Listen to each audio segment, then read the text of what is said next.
হঠাৎ করে যদি ঝটপট কিছু খেতে ইচ্ছে করে আর সেটা যদি হয় একটু ক্রিস্পি এবং একটু ঝাল ঝাল তাহলে তো কথাই নেই।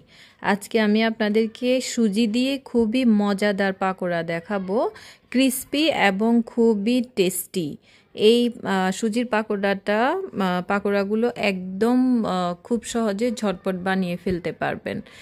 এখানে আমি নিয়েছি সুজি 1 কাপ, মেজারমেন্ট কাপের 1 কাপ সুজি দিয়ে আমি গরম পানি নিয়েছি।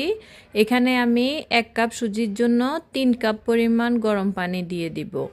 গরম পানি দেওয়ার কারণে সুজিগুলো একদম সফট হয়ে যাবে, আর কোনো দানাদার ভাব থাকবে না, একদম ময়দার সাথে ভালোভাবে মিক্স হয়ে যাবে। তো আমি আজকে এখানে কোনো পেঁয়াজ রসুন ইউজ করব না, আমি ম্যাজিক মশলায় পাকোড়াগুলো বানাবো। তো আমি ভালোভাবে মিক্স করে নিচ্ছি। এমনভাবে আপনারা মিক্স করবেন যাতে দলা পেকে না থাকে। এই যে আমি একটা কাঁটা চামচ দিয়ে ভালোভাবে মিক্স করে নিলাম। মিক্স করে আমি ঠান্ডা হওয়ার জন্য রেখে দিলাম। 10 মিনিট ওভাবে ঠান্ডা হতে থাক। এ ফাঁকে আমি ময়দা দিয়ে দিচ্ছি এখানে আড়াই কাপ ময়দা দিয়ে তারপর আমি এখানে দিয়ে দিলাম লবণ দিয়ে তারপর ম্যাজিক মশলা দিয়ে দিচ্ছি, 2 প্যাকেট দিচ্ছি আমি এখানে। সুজিগুলো আরেক বাটিতে ঠান্ডা হতে হতে এই ফাঁকে আমি ময়দা রেডি করে ফেলছি। তো কিছু ধনেপাতা দিয়ে দিলাম, দিয়ে তারপর আমি 2 টেবিল চামচ পরিমাণ সয়াবিন তেল দিয়ে দিলাম। সয়াবিন তেল দিয়ে এখন আমি এগুলোকে ভালোভাবে মেখে নেব যাতে তেলের সাথে ময়দা, ধনেপাতা, লবণ আর ম্যাজিক মশলা একদম ভালোভাবে মিক্স হয়ে যায়। তো আমি এমনভাবে মিক্স করব যাতে কোনো দলা পেকে না থাকে, ময়দাগুলো যাতে ভালোভাবে মিক্স হয়। আপনারাও ঠিক সেভাবেই মেখে নেবেন। তো আমি ভালোভাবে মেখে নেওয়ার পরে কেমন হয়েছে দেখুন, একটু ঝরঝরা ভাব হয়েছে।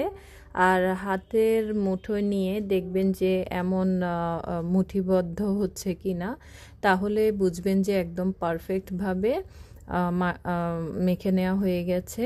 এখন আমি যে সুজিগুলো এক পাশে রেখে দিয়েছিলাম ঠান্ডা হওয়ার জন্য, ওই সুজিগুলো দিয়ে আবার ভালোভাবে মেখে নিচ্ছি। মেখে নেওয়ার পরে আমি কিছু কাঁচামরিচ গোল টুকরো করে কেটে দিয়ে দিলাম। ঝাল আপনাদের পছন্দ মতো দিবেন, বেশি খেলে বেশি দিবেন, কম খেলে কম দিবেন। তো আমি এগুলোকে ভালোভাবে মেখে নিয়েছি। মেখে নেওয়ার পর কেমন হয়েছে দেখুন, ঠিক এমনটা হতে হবে, পাতলাও হওয়া যাবে না আবার বেশি গাঢ়ও হওয়া যাবে না। তো আমি এখন এগুলোকে 10 মিনিটের জন্য রেস্টে রেখে দিব। 10 মিনিট পরে আমি এই সুজির ডোগুলোকে, পাকোড়ার যে ডো, এগুলা আমি এখন তেলের মধ্যে দেওয়ার আগে হাতে একটু তেল মেখে নিয়েছি। তেল মেখে নিয়ে জাস্ট 4-5 থেকে আবার হালকা একটু প্রেস করে মেখে নিচ্ছি। মেখে নিয়ে দেন হচ্ছে আমি তেলে দেওয়ার জন্য ছোট ছোট গোল পাকোড়ার যে শেপ, ওই শেপে আমি নিয়ে নিলাম। এখন আমি তেলের মধ্যে দিয়ে দিচ্ছি। তেলগুলোকে আমি আগে একটু গরম করে নিয়েছি। তেল অবশ্যই গরম করে নেবেন, আবার বেশি গরম যাতে না হয়ে যায় সেদিকে লক্ষ্য রাখবেন। বেশি গরম হয়ে গেলে সুজির পাকোড়াগুলো উপরে থেকে পুড়ে যাবে আর ভেতরে সেদ্ধ হবে না, ভেতরে ভালোভাবে হবে না। তো আমি তেল গরম করে তারপরে আমি চুলায় সুজির পাকোড়াগুলো দেওয়ার পরে চুলার আগুন আমি মিডিয়াম করে রেখেছিলাম। মিডিয়াম করে সুজির পাকোড়া প্রথমে দিয়ে 1 মিনিট পরে উল্টে পাল্টে দিয়েছি। তারপর আমি আবার কয়েক সেকেন্ড ওয়েট করে তারপর একটু পরপর নেড়ে চেড়ে দিয়েছি। দেওয়ার পরে আমি যখন একটু হালকা ব্রাউন কালার হয়েছে আর একটু রেখেছিলাম, টোটাল আমি মিডিয়াম আঁচে 5 মিনিট রেখেছিলাম। এখন আমি উঠিয়ে নিচ্ছি, উঠিয়ে আপনাদেরকে পরিবেশন করে দেখাচ্ছি। এই তো সুজির পাকোড়াগুলো আমি নিয়ে এলাম, সবগুলো সুজির পাকোড়া আমি পরিবেশন করলাম। আমার বানানো সুজির পাকোড়াগুলো আপনাদের কাছে কেমন লেগেছে জানাবেন। ভালো লাগলে লাইক, কমেন্ট, শেয়ার করে দিবেন। আল্লাহ হাফেজ।